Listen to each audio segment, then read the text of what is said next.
So on that note, we can move on to another topic now, which is statistical analysis.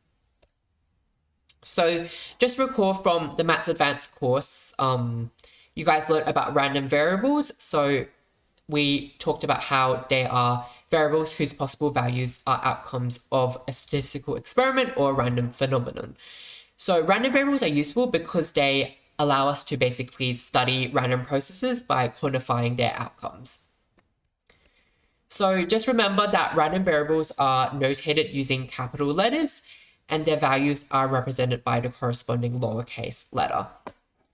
So for example, you might use the capital letter X to define, to be the random variable that we can define to be the number of heads that you throw, that you've got, the number of heads that you receive after you toss a coin 10 times.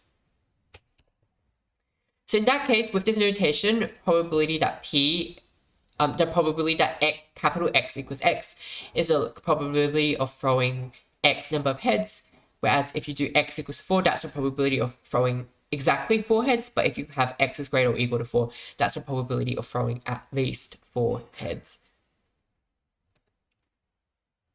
So yeah, that's just a bit of notation. With random variables, we use capital letters to notate them. And you also learned about, in Maths Advanced, the expected value or the mean, which is a measure of central tendency.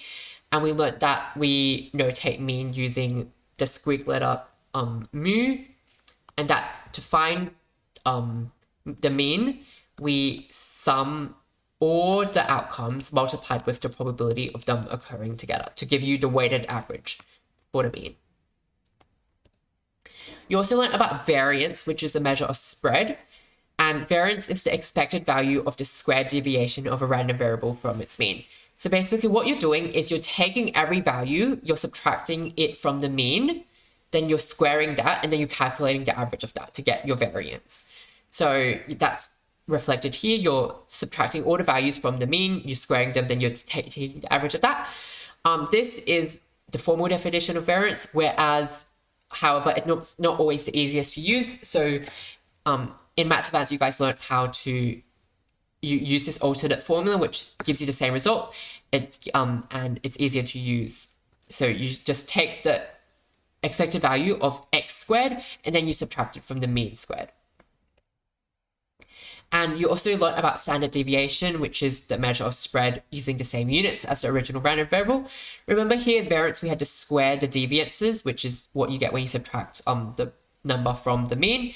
But in order to sort of compare it with the same units as the original variable, you want to, because we squared it, we need to go back, we need to reverse what we did, so we will square root it. So when you square root the variance, you'll get the standard deviation.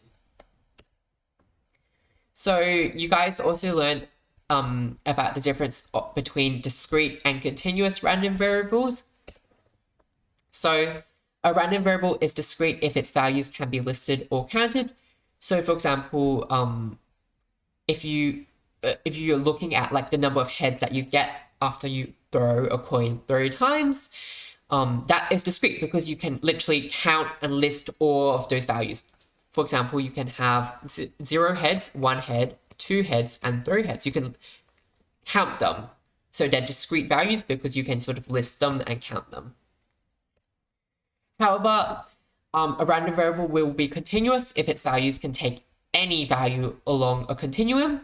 So for example, you might have the height of students in a classroom, because you could be 171 centimeters. You could also be 165.72 centimeters or 1.8 to 167 meters.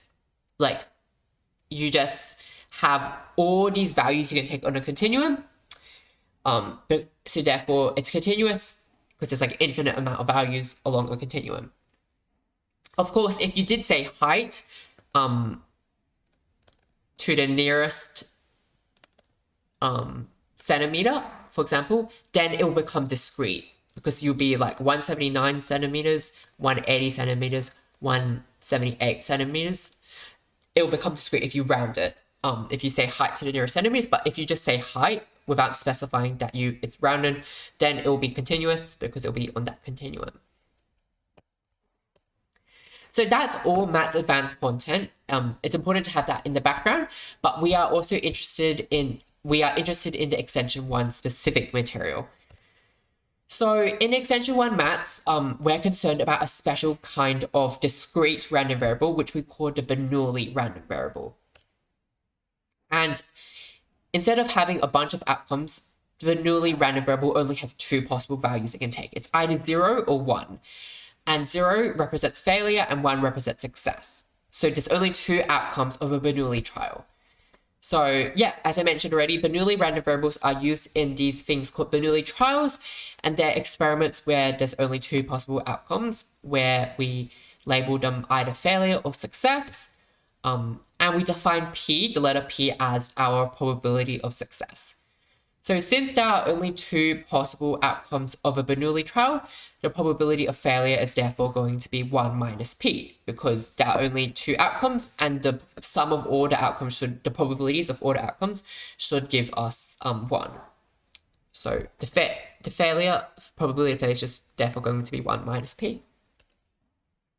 And of course, we're talking about success and failure here, but you want to note that success doesn't necessarily have to be something good.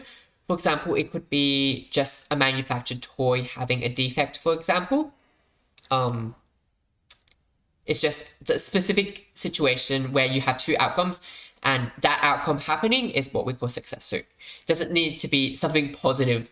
It could be something bad, actually, but we still call it success. So a Bernoulli random variable has a probability distribution called a Bernoulli distribution that looks like this. So remember, a Bernoulli random variable only has two outcomes, 0 and 1. So the probability of success is P, so therefore the probability of failure is 1 minus P. And therefore, we can calculate the mean and the standard deviation. So remember that the mean is the sum of all of the outcomes multiplied with the probabilities of it occurring. So here the mean of the Bernoulli distribution is going to be 0 times the probability of it occurring plus 1 times the probability of it occurring. So 0 plus 1 times P, which is P, so therefore that will be P. And in order to calculate the variance, we will say that, remember, variance is going to be equal to the expected value of x squared minus the mean squared. So to find the expected value of x squared, we're going to square the values and multiply it with the probability of it occurring.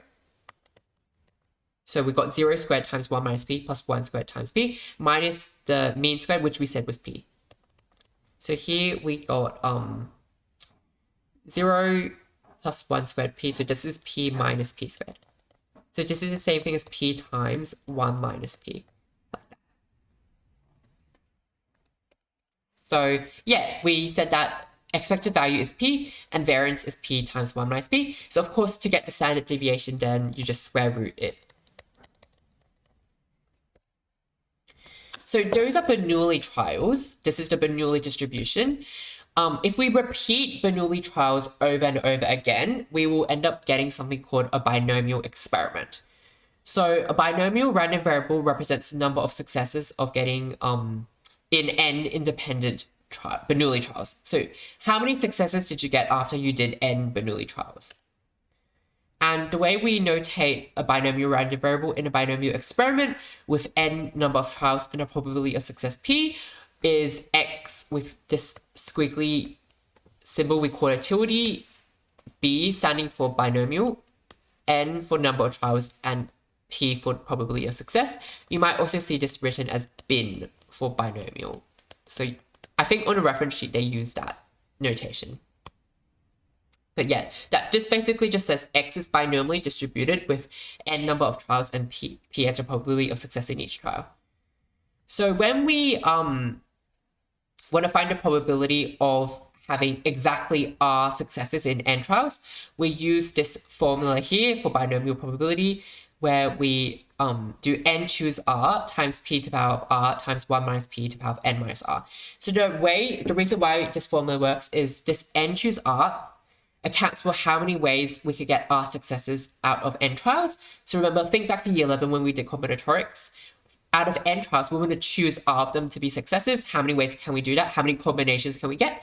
We have n choose R number of those, the ways we could get R successes out of n trials. Then we want specifically R successes, so the probability of getting a success is P. So if we do that R number of times, it'll be P times P times P, so it'll be P to the power of R. But we also want to have n minus R number of failures. So the probability of that occurring is 1 minus P. So 1 minus P times 1 minus P, etc. So we'll get 1 minus P to the power of n minus R. So for example, we're asked if we play 30 rounds of air hockey with our friend David, and the probability of you winning a game is 2 over 30. What is the probability that you win 2 out of the 30 rounds? Well, in each round, there's only 2 outcomes. You either win the air hockey round or you lose the air hockey round. So therefore, each round of air hockey can be considered a Bernoulli trial because there's only 2 outcomes. And therefore, the number of wins you have is the random variable x, where x is binomially distributed with 3 number of Bernoulli trials and the probability of success in each trial being 2 over 3. So if you want to win 2 out of the 3 games, to win exactly 2 times, you need to win twice and lose once. In order to win twice and lose once, we have 2 rounds of winning. So each round of winning is 2 over 3. So 2 over 3 times 2 over 3. So that's 2 over 3 squared. And you also need to have lose once. So losing, the probability of that is 1 over 3. However, you also need to account for how many ways this can occur, how many combinations of like winning twice and then losing once. You can win the first 2 and then lose. You can also win, then lose, then win, or you can lose, then win, then win. And to account for that, we do 3 choose 2, which gives us 3, which will account for all of these ways we can win twice, then lose once. So therefore, your probability that x is equal to 2 is going to be 3 choose 2 times 2 over 3 squared times 1 over 3, which will give you 4 over 9. So your probability that you win exactly 2 out of the 3 rounds is going to be 4 over 9. So I want you to take a moment. You can pause this lecture here and sort of think about whether or not you can use binomial probability in each of the following scenarios. So I'll let you guys think about that. And think carefully. Okay, so remember we talked about finding the expected value and variance of the Bernoulli distribution earlier on. So the Bernoulli distribution is a special type of binomial distribution because there's only one Bernoulli trial being held. So if we repeat Bernoulli trials over and over again for a binomial experiment, if we have n Bernoulli trials, therefore we can also find the variance and the expected value of the binomial distribution. So if there's n trials and each Bernoulli trial has an expected value of p, then overall in n Bernoulli trials, our expected value should be np. And since each Bernoulli trial is independent of each other, the variance of the sum of trials, which is the binomial experiment, because that's where we have all those trials together, is going to be equal to the sum of each individual trial's variance. So therefore, after you have n Bernoulli trials, we have np 1 minus p as our variance for the binomial experiment. So in other words, we just put a p in, we put an n in front of each of these terms, and then that will give us our expected value and variance of the binomial distribution. And I apologize if this seems to be rushing a bit. It's because we are pressed on time. We need to get there within those 2 hours of the lecture. So but yeah, basically this is really important. This is on your reference sheet. Make sure you know this. If you have a binomial random variable x, the expected value is going to be np and your variance is going to be np times 1 minus p. Really important. So here's a question. If x is a random variable whose distribution is defined as such, for part A, we're asked find the mean and standard deviation of the distribution. For part B, how many more trials would be needed to increase the mean to 100? And for part C, what effect does this have on the standard deviation and distribution? So for part A, we're asked to find the mean and standard deviation of the distribution. Remember, the mean is going to be NP. So that's going to be this 150 so here n is 150 and p is 2/5. So 150 times 2/5 will give us our expected value. So in this distribution, our expected value is going to be 60. And our variance is going to be n p times 1 minus p, which is going to be 150 times 2/5. Oh wait, I've given myself extra space here. So again, I've already found here on the previous slide that mean is 60. And standard deviation is, variance is going to be np times 1 minus p. So this will be 150 times 2/5 times 3/5, which will give me 36. So the variance is 36, so therefore the standard deviation is going to be the square root of that. So it's 6. So therefore we know that the mean of this distribution is 60 and our standard deviation is going to be 6. So for part B, we're asked how many more trials would be needed to increase the mean to 100. So let's say we know that P is still, the trials will still have the same probability of success. So if we do n times 2/5, where n is some unknown number of trials, we want the mean to be 100 because we know the mean is NP. So therefore, n would be 100 divided by 2/5, which will give us 250. But we need to read the question carefully. We can't just answer with 250. They're asking how many more trials would be needed. So we already have 150 trials already. So therefore, we will answer 100 more trials are needed.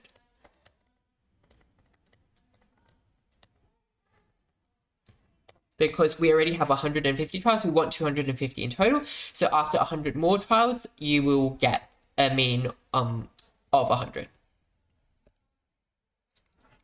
So they're asking in part C, what effect does this have on the standard deviation and distribution? So we can say when n is equal to 250, what will the standard deviation be? Well, the variance will be equal to n times, so it will be dropped my pen. It will be equal to n times p times 1 minus p, which is 250 times 2/5 times 3/5, which will give us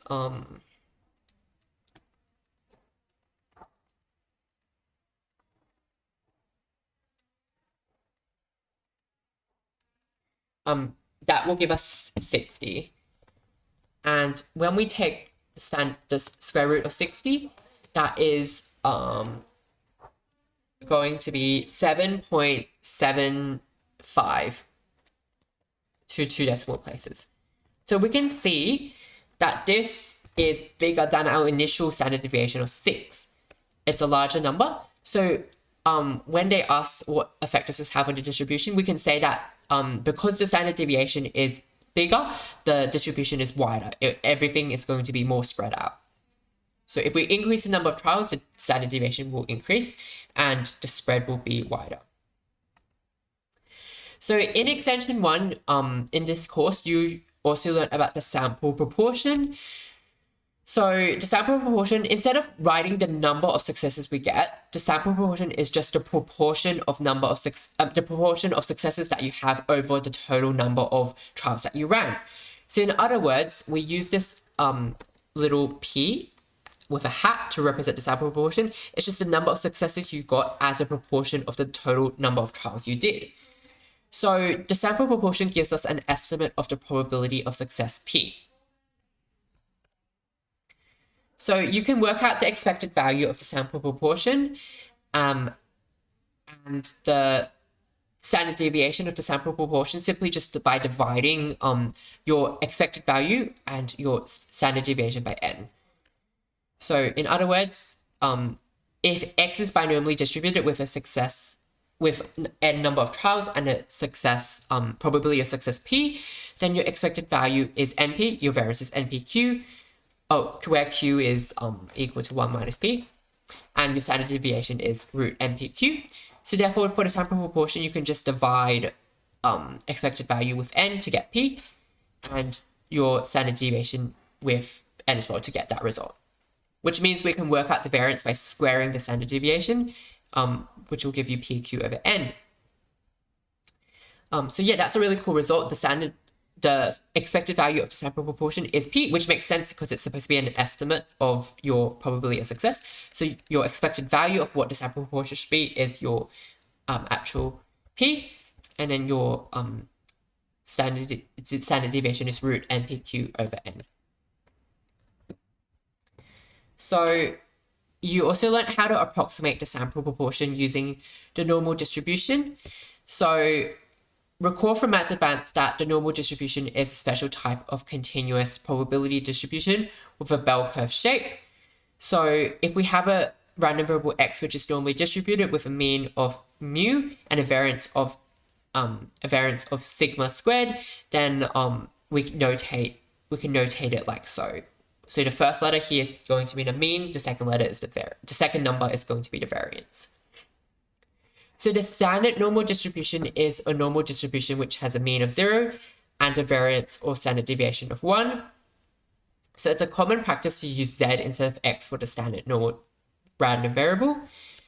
And from Maths Advanced, the probability density function of the standard normal distribution, we can notate it using this,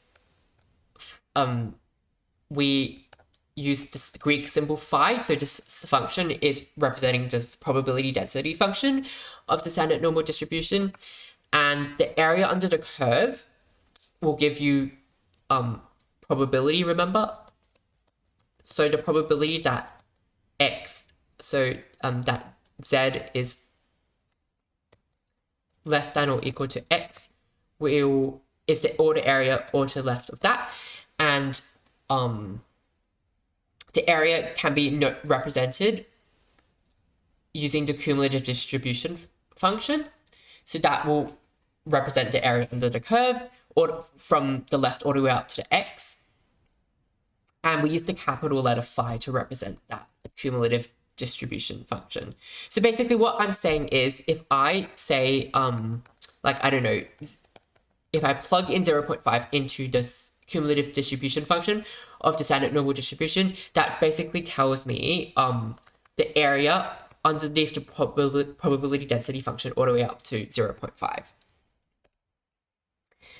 So whenever you use the standard normal table, you need to, because this is the standard normal table will only give you results for the standard normal distribution. So if you're working with any other distribution, you need to standardize it using z-scores. So from Maths Advanced, you learned that to standardize, you just take that, take your value, take your score, you subtract it from the mean, then you divide it by the standard deviation.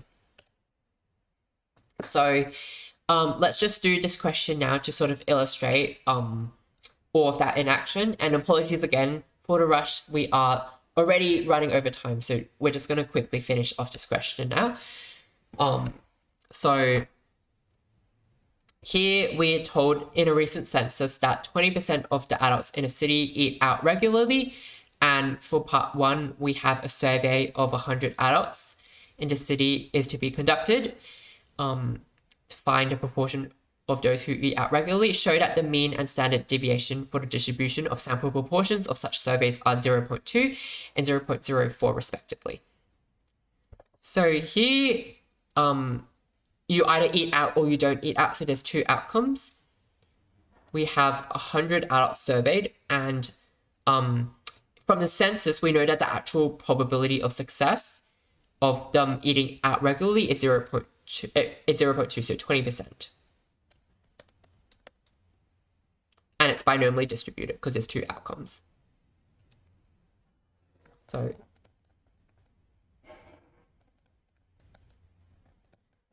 this is a survey, and we're trying to see we're trying to find a mean and standard deviation of the distribution of the sample proportions of the surveys.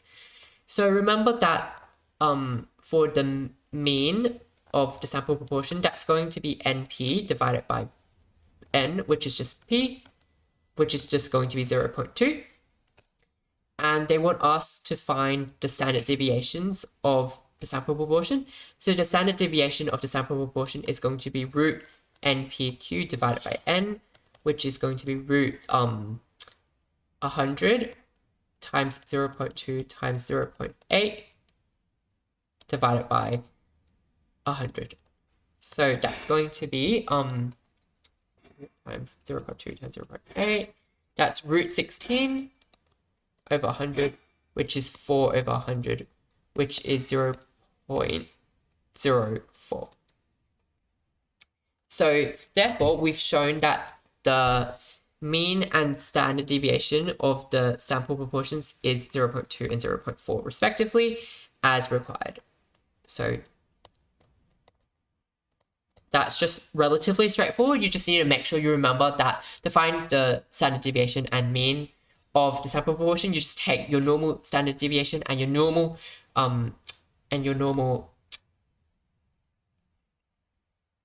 mean and divide it by the number of by the number of people that you have, or the number of trials that you had. So in this case, we had 100 as our value for N. So that is part I, part 1.